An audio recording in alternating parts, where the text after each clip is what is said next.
विदधाति सिद्धमहिलाजनो विधुं रजनीषु यस्य शिखरे तिरोहितं स्तनवाससोपरि विधूपलस्त्रवद् जलवर्षशान्तिमभिलक्ष्य कुत्रचित्.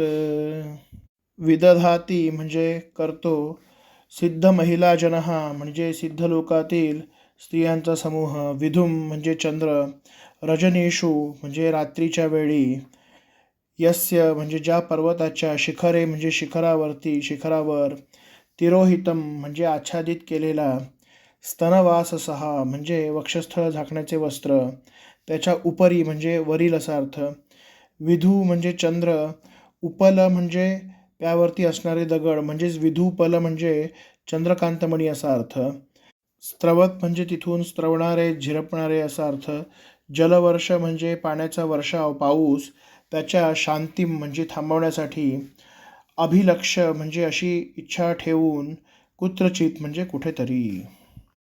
पुढे तोयाद्री पर्वतांच्या शिखराचे वर्णन करत असताना नारायणाचार्य उत्प्रेक्षा करतात की तोयाद्री पर्वताची शिखरे इतकी उंच आहेत जणू ती चंद्रापर्यंत पोहोचतात.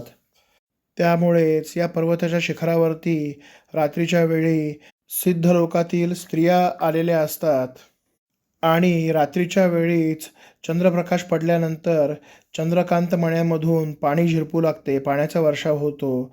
हा जलवर्षाव थांबावा आणि या स्त्रियांना तेथे थांबण्यासाठी कोरडी जागा मिळावी या इच्छेने त्या स्त्रिया चंद्राला झाकण्यासाठी जणू आपल्या वक्षस्थळाचे वस्त्रच वापरतात.